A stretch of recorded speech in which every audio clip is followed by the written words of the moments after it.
I have been following Formula One for a couple of years now, and I known that they got something called a summer break. But this year, with China off the schedule, and it was supposed to be in the middle of April, Formula One pretty much had a 4-week spring break.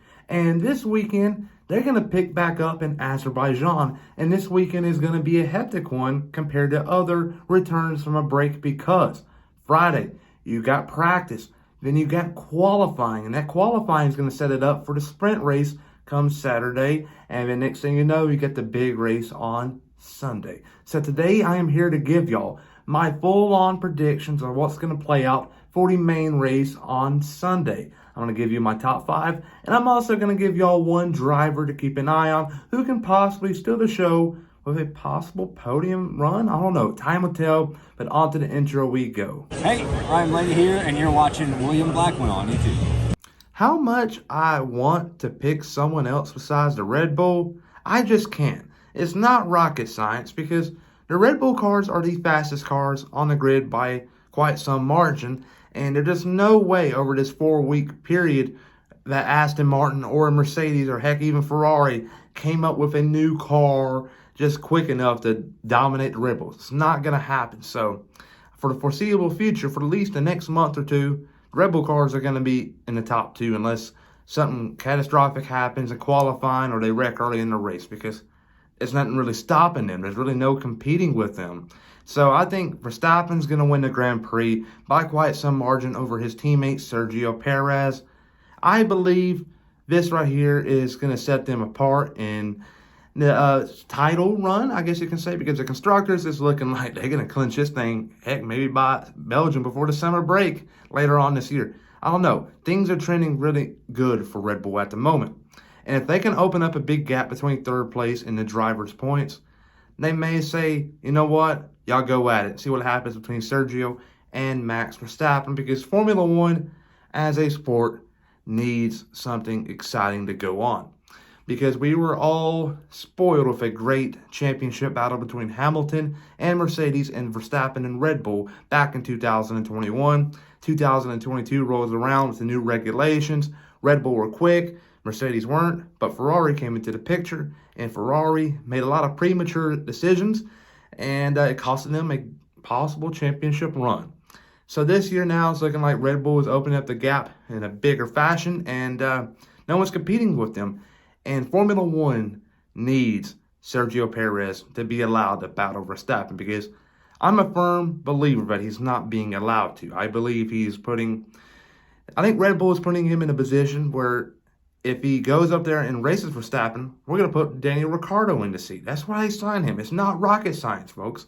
They're just trying to keep their star driver happy and not disappointed at all. It's simple. Third place, though. I believe this is going to be a spicy battle for third place and the last spot on the podium. I think Ferrari are going to be competitive, but not at a track like Baku where you're going to be having a top speed deal. And I believe, obviously, the Astons were quick in the top speed, but they were quick in the corners. And the number one target during the spring break was getting top speed, and so was Mercedes. So they're trying to get the drag settled down, and I believe getting that third spot on the podium this Sunday in Baku will be Lewis Hamilton.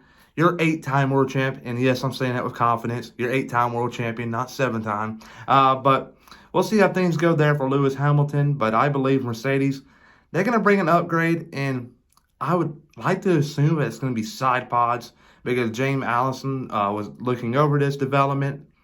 Time will tell here, but I think Mercedes will be a lot more competitive than they were in the opening couple of rounds. All right, fourth place is going to be Fernando Alonso. He's going to have a good run, and I expect the Taylor Swift rumors to be up and running this weekend in Baku, because in case you haven't heard or missed it, Fernando Alonso broke up with his girlfriend back in early April.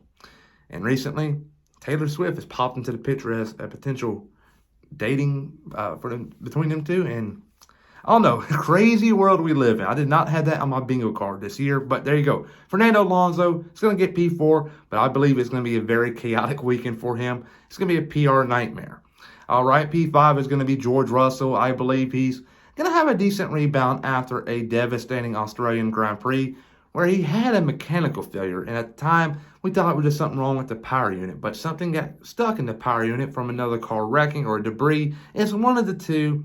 Mercedes made it clear, though, it wasn't on them. It was just something he ran over. So what can happen here? I think they can turn things around easily. And with Hamilton third and Russell in fifth, they're not going to really like that, but they'll take it because that's better than outside the podium. One podium spot's good enough for them at the moment. But by the end of the year, they're going to be disappointed to see if a result like that.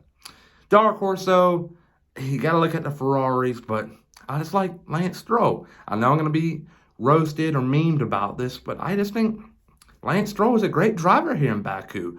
He got a podium back many ages ago, it seemed like, and I just like him. I think he's a contender, and he could very well steal a podium spot where he nearly did in Australia if he did not decide to go straight into the gravel on that restart, because he was right there alongside Sainz. And remember, Sainz got that penalty, so he would have assumed third place if he would have kept that. But Formula One decided to do a little thing and had them restart, or because they didn't get past sector 1 and it confused up, and they had a 40-minute delay before they started back up again to do one pace lap. And there you go. Very confusing times in Australia, but this time around, they're going out to Baku, and I believe Verstappen gets the job done. It's not rocket science, folks. He's going to dominate.